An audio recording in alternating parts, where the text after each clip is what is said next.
ঠাম্মির ঘরে গিয়ে সিগনেচার চুরি করতে লাগলে ঠিক সেই মুহূর্তে অয়নের মা দেখে রেগে যায় আর পর্ণাকে ফোন করে আনে। হ্যাঁ বন্ধুরা, এমনটাই দেখা যাবে। বিস্তারিত জানতে ভিডিওটিতে লাইক দিয়ে সম্পূর্ণ দেখতে থাকো।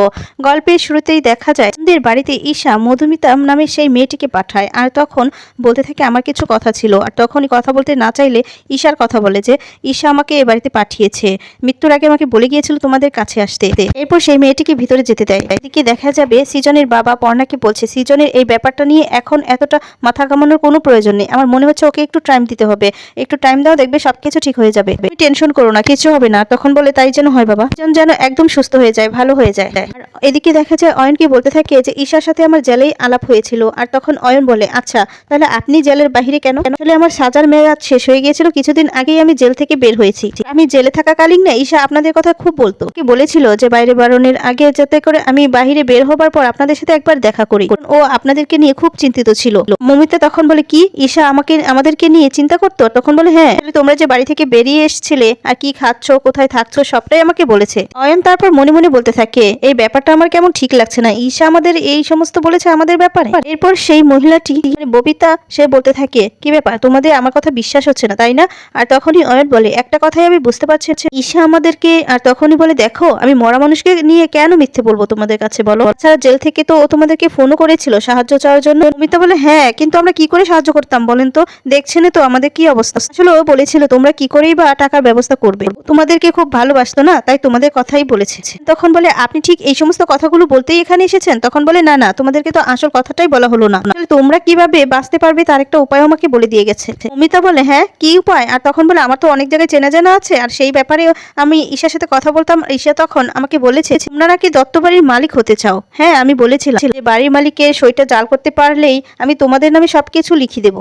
তখন বলে কি বলছেন ম্যাডাম? তখন বলে হ্যাঁ হ্যাঁ, বাড়ির মালিকের সইটা জাল করে আনতে হবে। মানে ঠাম্মির ঈশা আমাদেরকে মানে আমাকে নামটা বলেছিল, তখন এই ঠাম্মির নামটা বলে দেয়। আর তখন বলে ওনার সইটাই তোমাদের জাল করে আনতে হবে, আর আনলেই তোমাদের নামে সম্পত্তি সবকিছু হয়ে যাবে। অয়ন তখন খুশি হয়ে যায়, মমিতাও খুশি হয়ে যায়। এরপর বলে শুধু এই সাইনটা মানে ঠাম্মির সাইনটা আনলে কাজ হয়ে যাবে? এরপর বলে হ্যাঁ, কিন্তু আরো একটা কাজ তোমাদেরকে করতে হবে, সেটা হলো পর্ণা। যদি তোমাদের বিজনেসটাও তোমাদের নামে নিতে চাও তাহলে পর্ণারও সাইন নিতে হবে তোমাদেরকে, ওটাও তোমাদের নামেই করে দিব। এ কথা বলাই তো অবাক হয়ে যায় অয়ন, মমিতা আর তখন রাজি হয়ে যায়। এরপর বলে আচ্ছা ঠিক আছে। এরপর বলে যদি তোমরা এটা করতে চাও তাহলে তোমাদেরকে কাল সকালের মধ্যেই সাইনটা জোগাড় করতে হবে, কারণ আমি যার সাথে চিনি জানি যে করে দিবে এই কাজটা, সে মানে কালকেই করে দিতে পারবে, এরপর পারবে না, এরপর 6 মাসের আগে সে আর এই কলকাতাতেই আসবে না। তখন বলে না না, যে করেই হোক ব্যবস্থা করব, আপনি চিন্তা করবেন না। অন্যদিকে দেখা যায় সৃজন, পর্ণা আর কৃষ্ণা সবাই মিলে বসে থাকে। এরপর দেখা যায় পর্ণা তো চিন্তা কিছুতেই কমছে না সৃজনকে নিয়ে। আর তখনই রুচিরা বলতে থাকে যে পর্ণা তুই টেনশন করিস কেন? টেনশন করিস না। তখন বলি সৃজনকে নিয়ে তো আমার একটু টেনশন হচ্ছে। রুচিরা বলে যে টেনশন করিস না, কতদিন পর বাড়িতে এমন একটা আনন্দ খুশি হচ্ছে। এদিকে কৃষ্ণা বলছে আর কিছুদিন, এরপর তো আমার নাতি নাতনি দুজনকেই কোলে বসিয়েই খাইয়ে দিতে হবে। পুটিকে খাইয়ে দিচ্ছে আর এই কথাগুলি বলছে। ঠিক তখনই সবাই হাসতে থাকে। আর তখন পর্ণা বলতে থাকে যে মা, নাতনি বা নাতি মানে যেই আসুক না কেন, আমি চাই তারা শুধু সুস্থভাবে থাকুক, ভালো থাকুক, এটাই চাই। আপনিও এটাই চাইবেন? একটুও বলতে থাকে না না, পুটির ভাইই হবে। পর্ণা বলে ভাই কি বোন হোক, দুজনই মানে যে কোনো একজনই হোক, শুধু ভালো থাকুক এটাই কামনা করি। আর তখনই কৃষ্ণ বলে পর্ণা তুমি কি একটু ভালো কথা বলতে পারো না, একটু ছেলে চাইতে পারো না, এমন করে কেন কথা বলছো? আর তখন বলে না না মা, আমি তো এটা বলতে চাইনি, আসলে আমি বলছি যাই হোক না কেন সুস্থ যেন থাকে। এরপরে দেখা যাবে সৃজন চলে এসেছে, হাতে একটা পেপার নিয়ে এসেছে। আর তখন বলে আরে তোমরা এখানে? আর সারা বাড়ি খুঁজে তোমাদেরকে এখানে পেলাম না। তখন বলে কেন, কি হয়েছে গো? বলে পেপারটা দেখো আগে। এরপর সৃজন কোম্পানি মানে একটা কোম্পানির নাম বলে, আর বলে এই কোম্পানিতে বড় একটা নমিনেশন হতে যাচ্ছে। আর জেঠিমনি তখন একথা শুনে বলতে থাকে যে এ বাবা, এটা তো একটা বড় কোম্পানি রে। আর তখন বলে হ্যাঁ, কিন্তু এটাতে যদি আমরা পার্টিসিপেট করতে পারি তাহলে আমাদের অনেকটাই লাভ হবে, কি বলো পর্ণা? এরপর দেখা যায় পর্ণা খুশি হয়ে যায়। পর্ণা তখন বলে হ্যাঁ নিশ্চয়ই, আমাদেরকে পার্টিসিপেট করতেই হবে। আর তখন কৃষ্ণ বলে দেখো পর্ণা, আমি এই পুটি হবার আগেও তোমাকে সাবধান করেছি আর এখনো করছি। হ্যাঁ, তুমি না এই অবস্থায় কোথাও যেতে পারবে না, কোনো দৌড় ঝাঁপ বা নিজের শরীরে চাপ নিতে পারবে না। তোমার যা যা খেতে ইচ্ছে করে তুমি বলো, আমরা তোমাকে খাইয়ে দিচ্ছি, কিন্তু তুমি যেতে পারবে না। আর তখনই এদিকে পুটিকে সৃজনের বাবা বলছে তুই যদি একমাত্র কেউ রাজি করাতে পারে তাহলে তুই পারবি, যা তুই তোর ঠাম্মিকে গিয়ে রাজি করা। সবাই মিলে রাজি করাতে চাইলেও কেউ রাজি করাতে পারে না। ঠিক তখনই পুটি কৃষ্ণার কাছে যায় আর গিয়ে বলে ঠাম্মি তোমাকে একটা কথা বলবো, তুমি রাখবে তো আমার কথাটা? তখন বলে হ্যাঁ বল। এরপর বলে মাকে দাও না, মাকে এই কাজটা করতে দাও না, তাহলে তো খুব ভালো হয়। এরপর সবাই তো খুশি হয়ে যায়। আর তখন কৃষ্ণ বলে তোকে কে বলেছে কথাটা? তোর দাদু শিখিয়ে দিয়েছে নিশ্চয়ই। তখন বলে না না, কেউ শিখিয়ে দেয়নি, কিন্তু দেখো না এটা হলে তো আমরাও মজা করতে পারবো, আনন্দ করতে পারবো, কত ভালো হবে বলো। এরপর দেখা যায় জোড়াজুড়িতে সবাই বলায় কৃষ্ণা রাজি হয়ে যায় আর বলে যা খুশি তাই করো, কিন্তু সাবধানে থাকবে পর্ণা, তোমার যেন কোনো ক্ষতিই না হয়, মনে রেখে। এরপর সবাই খুশি হয়ে যায়। এদিকে দেখা যাবে অয়ন আর মমিতা ভাবতে থাকে কিভাবে বাড়িতে গিয়ে সাইনটা চুরি করবে। আর তখন অয়ন মমিতা বলতে থাকে আচ্ছা তুমি সাইনটা কিভাবে চুরি করবে, তুমি কি জানো যে ফাইলপত্র ঠাম্মি কোথায় রাখে। আর তখন বলে হ্যাঁ হ্যাঁ জানি, তোমাকে এ নিয়ে চিন্তা করতে হবে না। আর তুমি দেখোনি পর্ণার কাছে তো ঠাম্মি সব কিছু রাখে, ব্যাংকের বা এমনিতে সমস্ত সব কিছুই তো পর্ণার কাছে রাখে, তাহলে পর্ণার ঘরেই হবে।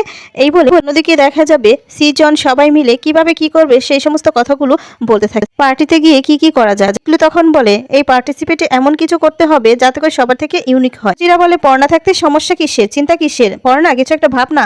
আর তখনই পর্ণা সমস্ত কিছুর পরে ভেবে নেয় কি কি করবে আর কি শাড়ি, নতুন নতুন ইউনিক কি ডিজাইনের শাড়ি বানানো যায়। আর তখনই পর্ণা ভেবে নেয় যে এখন তো শীত এসেছে, তাই শীতের জন্য যদি শাড়ির উপরে যেমন কোট, শীতের জ্যাকেট সিস্টেমের শাড়ি তৈরি করা হয় তাহলে তো খুব ভালো হয়, একটা ইউনিক ডিজাইনও হয়ে যায়। আর তখন একথা শুনে তো সবাই খুব খুশি হয়ে যায়। সৃজন তখন বলতে থাকে এর জন্যই তো বলি আমার বেস্ট বউ। এটা নিয়ে সবাই হাসাহাসি করতে থাকে। এরপর দেখা যাবে পরের দিন সকাল হতেই সৃজন, পিকলু সবাই মিলে রেডি হয়ে যায় পার্টিসিপেটে যাবে বলে।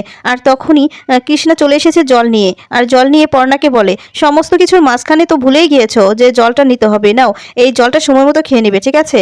আর তখন বলি তোমার তো কোনো চিন্তা ভাবনাই নাই। এরপর পর্ণা বলে আপনি থাকতে আপনি তো আমার যত্ন করার জন্য আছেনই মা, আপনি থাকতে আমার কিসের চিন্তা। এরপর বলে হয়েছে তেলমারা হয়েছে, এবার যাও। সৃজনকেও তখন বলে দেয় আর বাবু পর্ণাকে একদম কাজ ছাড়া করবি না, দেখে দেখে রাখবি, একদম নিজের সাথেই রাখবি, দেখে দেখে রাখবি, ঠিক আছে। তখন বলে ঠিক আছে। জেঠিমা তখন বলে মেজু কিন্তু খারাপ কথাটাও বলেনি, ঠিক আছে, পর্ণা কাজ করছো করো, কিন্তু নিজের একটু খেয়াল রেখো, ঠিক আছে। তখন বলে জেঠি তোমরা থাকতে আমার কি আর অসাবধান হওয়ার জো আছে নাকি। তখন বলে সে তো বটে। তখন জেঠি সৃজনকে বলে ও সৃজন এই সময় না বাসে একটু যাতায়াত করিস না, ঠিক আছে। আর তখন বলে সে আর কি বলতে, আমি তো আগে থেকেই আমার গাড়িটা বের করে রেখেছি, পরিষ্কার করে রেখেছি। আর তখন বলতে থাকে আরে বাবা এখন যদি বউর আমি সেবা যত্ন না করি ঠাম্মি কি আমাকে ছেড়ে দেবে নাকি, বাড়িতে নতুন অতিথি আসবে বলে কথা। আর তখনই পিকলু বলে হয়েছে হয়েছে অনেক কথা হয়ে গেছে, এবার চলো আমাদেরকে বের হতে হবে। এই বলে বের হতে যায়। পিকলু বলে পুটি চল চল আমাদেরকে বের হতে হবে। আর তখনই পুটি বলে ওঠে ওই ভাঙাচোরা গাড়িতে আমাদেরকে যেতে হবে। সবাই তো তখন হেসে দেয়। আর রুচিরা বলে পুটি ভাঙাচোরা গাড়ি বলিস না, বাবা কিন্তু এবার মারবে। এরপর সবাই মিলে তো বেরিয়ে যায়। ঠিক তখনই অয়ন চলে আসে বাড়িতে। এরপর অয়নকে দেখে মুখ ফিরিয়ে নেয় জেঠিমুনি। আর তখন বলে মা তুমি আমার থেকে মুখটা ফিরিয়ে নিও না প্লিজ, অন্তত তুমি আমার দিকটা বোঝো, একটা ভুল করেছি, আমি কি করব, আমি তো ভুল শুধরানোর চেষ্টা করছি, বলো আমাকে মাফ করে দেওয়ার। তখন বলে এত বড় ভুল কেউ করে বল, কেউ করে। বুঝিয়ে সুঝিয়ে জেঠিমুনির মনটা একটু ভালো করে। আর জেঠিমুনি তখন বলে এখানে বস, আমি তোর জন্য খাবার আনছি। এই বলে খাবার আনতে চলে যায়। এই ফাঁকে অয়ন চলে যায় পর্ণার ঘরে আর গিয়েই ঠাম্মির ব্যাংকের কাগজটা খুঁজে পেয়ে যায়। আর পেয়ে তখন বলে এই তো পেয়ে গেছি, এখন সাইনটা নকল করব। এই বলে সাইনটা নকল করতে থাকে। ঠিক তখনই এদিকে জেঠিমা খাবার বেড়ে নিয়ে চলে আসে। আর খুঁজে না পেয়ে পর্ণার রুমে আসলে দেখতে পেয়েই তো অবাক হয়ে যায়। পর্ণাকে জানিয়ে দিবে এটা বলে যেতে লাগলে অয়ন আটকে দেয়, কিন্তু কিছুতেই কোনো কথাই মানতে চায় না জেঠিমা। তো বন্ধুরা তোমাদের কি মনে হয় এবার কি তাহলে পর্ণাকে জানিয়ে দিবে, অয়ন কি আবার শাস্তি পাবে? তোমাদের কি মতামত কমেন্টস করে তোমাদের মতামত জানিয়ে দাও। আর পরবর্তী আপডেট সবার আগে পেতে চ্যানেলটি এক্ষুনি সাবস্ক্রাইব করে পাশে থাকা বেল বাটনটি অন করে দাও। ধন্যবাদ।